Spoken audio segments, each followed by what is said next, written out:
I think that tonight's debate was the first debate that I really had to turn off, and for several reasons. When I heard that people were suggesting that, for example, we return to the original intent of the Constitution, and we subpoena justices, that we abolish courts, things like that. First of all, Jefferson was a hypocrite. He said he didn't want big government and all this, and then we got what is known as the Louisiana Purchase, and for him to be abolishing courts, especially when in the original Constitution, Supreme Court justices were appointed for life to interpret the law. It's just scary. I mean, I was in near tears. And that you can't be a Supreme Court justice if you believe that one nation under God is unconstitutional, especially when one nation under God wasn't in the original pledge. While I'm a Messianic Jew, I do not want Ruth Bader Ginsburg, Elaine Kagan, and others who believe, or who would likely believe, that one nation under God in the pledge is unconstitutional because of its Christian intent, to be persecuted. If they don't want to say one nation under God because A, they don't believe in God, or B, they're like Justices Ginsburg and Kagan, who are not Messianic, we shouldn't say to them, oh, you disbelieve that one nation under God is unconstitutional and then we're kicking you out. You want to talk about, the anti-Semitism alone on that issue. Oh, if you don't believe in saying one nation under the Christian God, we're going to boot you out. As a Messianic Jew, as I said, I don't want to see Kagan and Ginsburg, even if I don't agree with all their decisions, persecuted. Second, what happened to freedom of religion anyway? As I said too, what if you don't believe in God and don't want to say one nation under God, which wasn't in the original pledge anyway? And the original intent of the Constitution, when Michelle Bachmann was talking about that, she said she would have people basically follow the original intent of the Constitution. Excuse me, do we want slavery again? Do we want women not to be able to vote again? Do we want some people to hijack the Constitution and say that certain people who are born here are not U.S. citizens? For example, two very skewed and racist politicians back in the late 1860s, when the 14th Amendment was first being raised, said that people who were born of people who were here illegally were not going to be United States citizens. I think they even went as far as to say that certain people who were born of certain legal immigrants were not going to be citizens. Do you want to punish the children for what the parents did? Or do you want to say to kids, oh, you're not legal if your parents are not legal? Or if you're not a citizen if your parents are not citizens? And that issue was already cited in, I'm going to look up the case right now really quick. I believe it was, let me double check this here. It was Korei Matsu versus the United States. It was a case where a man, because he was born here, let me double check this. This is according to oyes.org. He had been born here, his parents had not, because, okay, this is according to oyes.org. During World War II, President Executive Order 9066 and congressional statutes gave the military authority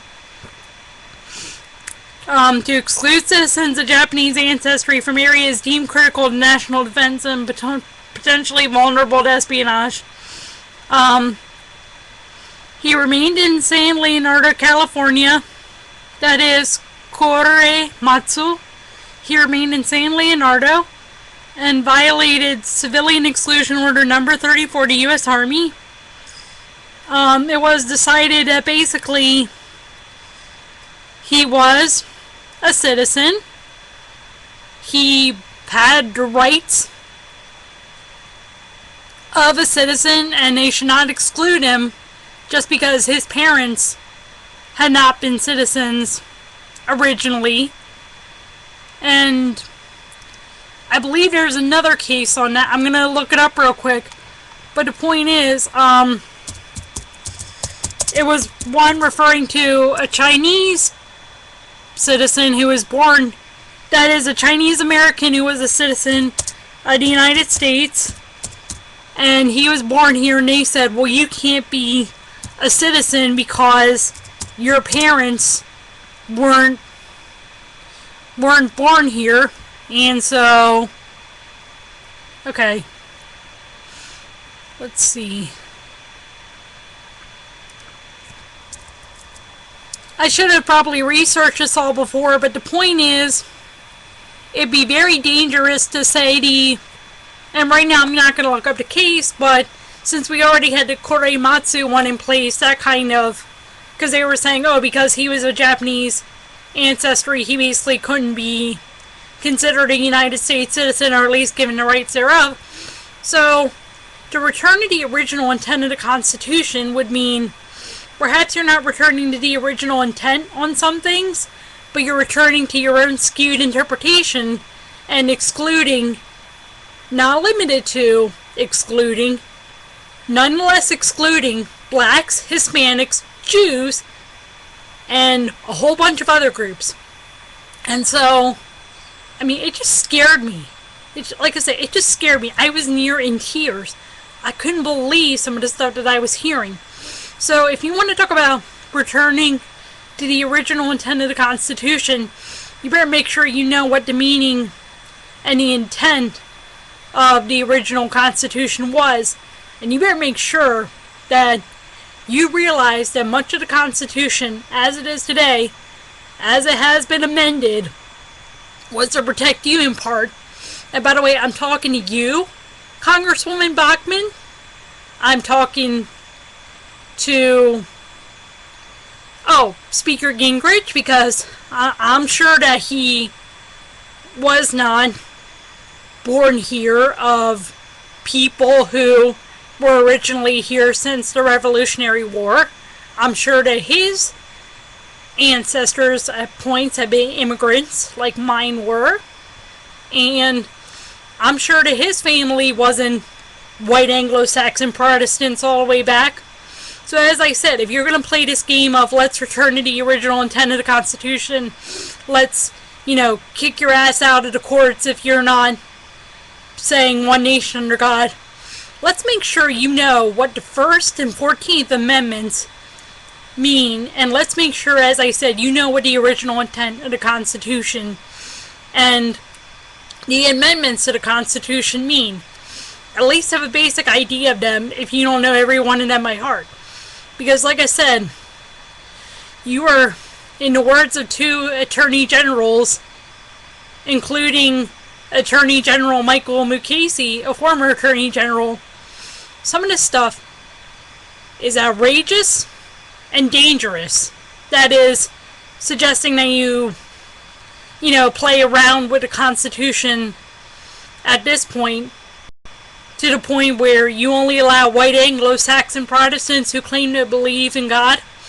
If you play games with the Constitution and return it back to the point where only white Anglo-Saxon Protestants who agree with you on everything, like I said, you're just playing an outright dangerous, outrageous, and discriminatory game if you allow only white Anglo-Saxon Protestants to have any kind of freedom. Oh, and white Anglo-Saxon Protestant men, because women wouldn't have the freedoms.